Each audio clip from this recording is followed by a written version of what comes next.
Hi, I'm Roger Margolis, Research Director at O'Reilly, and I'm here with Nathalie Holmes, who's the Director of Business Development at Predictive Analytics, a company that we've actually been talking to in general because I've been working on some healthcare initiatives, and it's a company that we're pretty impressed with generally in what we do. So welcome, Nathalie. Thanks very much. Yeah. Appreciate that, Roger. And before we started this videotaping this, we were talking about, do you really have competitors? You seem to be the main player in this space. How do you see the competitive marketplace?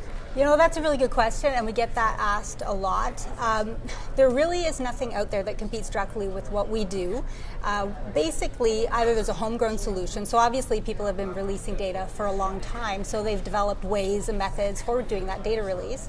But in terms of actual companies, there really are none that do what we do. There are masking companies who will obfuscate direct identifiers, but there are no true de-indentification companies out there. The other choice that you have is to hire an external statistician to do the work. That's it. Well, that's what I've seen your app, and it was really cool the way it would report back on what shape your data is in. The getting to that point is obviously very difficult, and you bring in some sophisticated techniques into the picture. Can you just describe a little of what's going on without giving the trade secrets? Yeah. Definitely. What we do, which makes our solution very different from all the others, is we take a risk-based approach.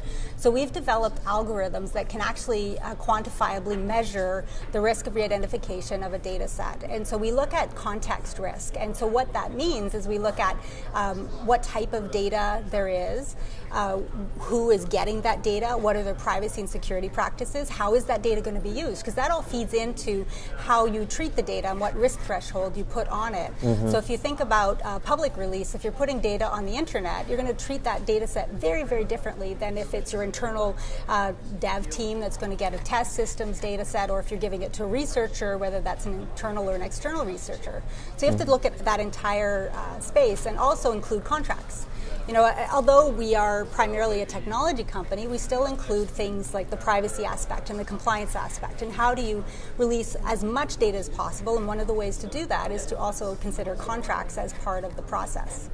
Good, because I know that that's also one of the ways to kind of manage your risk as well when you're working with data is contractually, and things like people promising not to re-identify. Correct, Right? That's really important. Right, which seems like an obvious thing, but it's still... Yeah, and then putting in programs in place. I mean, we have a whole de-identification maturity model around this stuff that people can look at. Yeah, and one of the things, since you're a Canadian company, how different is that you're dealing with different regimes, health, privacy regimes?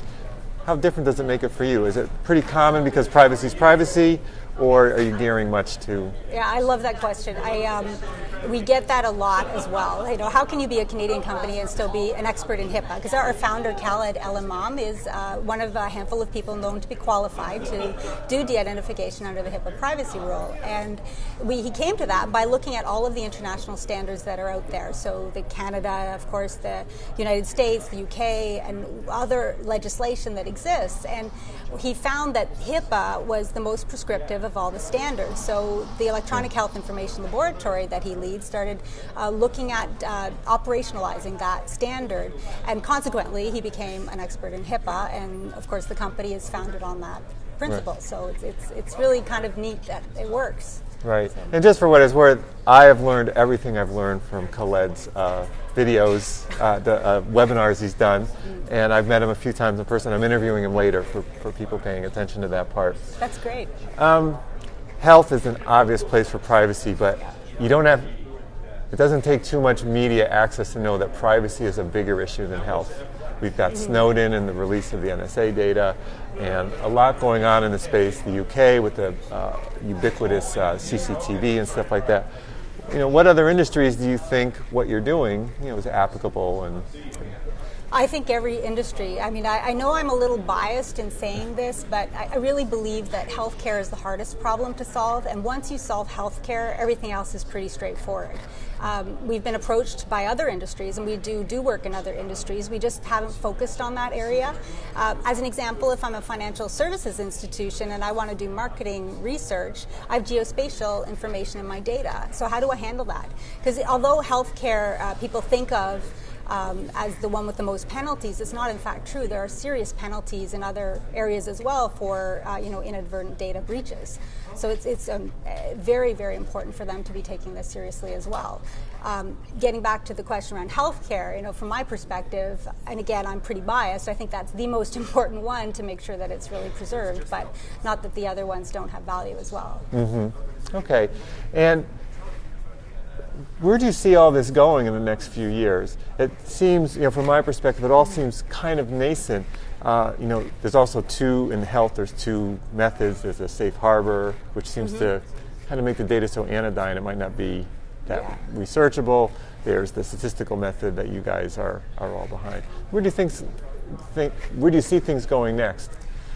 What I'd like to see, and I hope it is going this way, and I think it will because of the utility of the data question, the normal way that people deal with data sets is they use safe harbor. And as you know or have learned, safe harbor is not the most effective method for preserving data utility and also for preserving privacy, because it doesn't deal with a lot of the elements that could potentially re-identify people.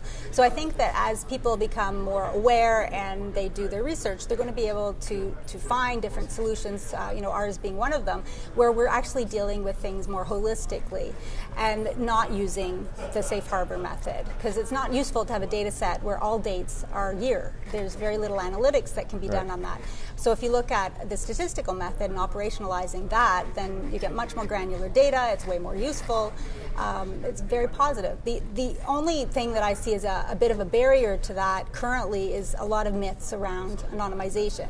There's a well-known myth, and we hear it all the time, that it's easy to re-identify data. And that's frankly not true, and we've done a systematic review on that and found that it's actually, if data is de-identified properly in the first place, it's very difficult to re-identify. I mean, if I was a criminal, I'd be better off trying to hack into a system or find someone on the inside of an organization to steal data. It'd be cheaper and a lot faster. I'm not suggesting people do that sort of thing, of course, but if that was the case, re-identification is really not the way to go.